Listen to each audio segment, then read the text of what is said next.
மகாநதி அடுத்த வர எபிசோட்ல பார்த்தீங்க அப்படின்னா, காவேரி வந்து எப்படியோ கஷ்டப்பட்டு விஜய வந்து வெளிய கொண்டு வந்துட்டாங்க.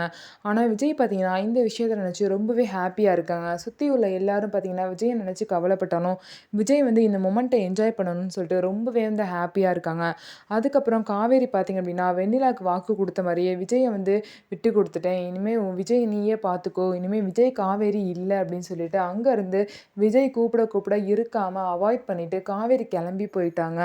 காவேரி பார்த்தீங்க அப்படின்னா, போன இடத்துல காவேரியோட அம்மா காவேரி வந்து அவ்ளோ கேள்வி கேட்குறாங்க. அது எல்லாத்துக்கும் காவேரி பார்த்தீங்கன்னா, "உன் சம்மந்தம் இல்லாம நான் எந்த ஒரு பெரிய முடிவும் எடுக்க மாட்டேம்மா. என்ன பழிவாங்குறேன்னு சொல்லிட்டு பசுபதி வந்து விஜய தூக்கி உள்ள வச்சுட்டான். அதனால தான் நான் வந்து ஹெல்ப் பண்ணி நான் காப்பாத்துனேன். விஜயும் வெளிய கொண்டு வந்துட்டேன். இதுக்கு மேல எதுவும் கேட்காத. எல்லாம் முடிஞ்சிருச்சுன்னு" சொல்லிட்டு காவேரியும் சொல்லிட்டு போயிருவாங்க. அதுக்கப்புறம் சாரதாவும் பார்த்தீங்கன்னா, எப்படியோ அந்த பசுபதி உள்ள போன வரைக்கும் நல்லது அப்படின்னு சொல்லிட்டு அவங்களும் போயிருவாங்க. வெண்ணிலா பார்த்தீங்க அப்படின்னா, விஜய் கூட தான் நம்ம இருக்க போறோம். விஜய் நமக்கு தான் சொல்லி நினைச்சிட்டு இருக்காங்க. அந்த நேரம் பார்த்து பார்த்தீங்கன்னா, வெண்ணிலாவோட மாமா வந்து வீட்டுக்கு வராங்க.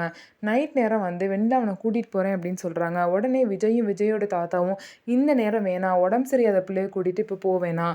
நாளைக்கு ஹாஸ்பிட்டல் போய் செக் பண்ணிட்டு மெடிசன்லாம் வாங்கிட்டு நாளைக்கு ஊருக்கு போங்க" அப்படின்னு சொல்லிட்டு அங்கேயே வெண்ணிலாவோட மாமாவ தங்க வைக்கிறாங்க. இதுக்கப்புறம் பார்த்தீங்க அப்படின்னா, என்ன நடக்க போகுது அப்படின்னா, கண்டிப்பா வந்து விஜய் வந்து வெண்ணிலா கூட வாழவே மாட்டாரு. காவேரியும் அவங்க குழந்தையும் விட்டுட்டு விஜய்னால இருக்கவே முடியாது. அதனால வெண்ணிலா தான் எப்படியாவது மனசு மாறி விஜய திரும்ப காவேரிக்கே குடுத்துட்டு அங்கேருந்து கெளம்பணும். ஸோ இந்த மாரி தான் நடக்க போது. நம்ம வீடியோ உங்களுக்கு பிடிச்சிருந்தா, நம்ம வீடியோவ லைக் பண்ணிக்கோங்க. அதுக்கப்புறம் மறக்காம நம்மளோட சேனல சப்ஸ்கிரைப் பண்ணிட்டு பாருங்க.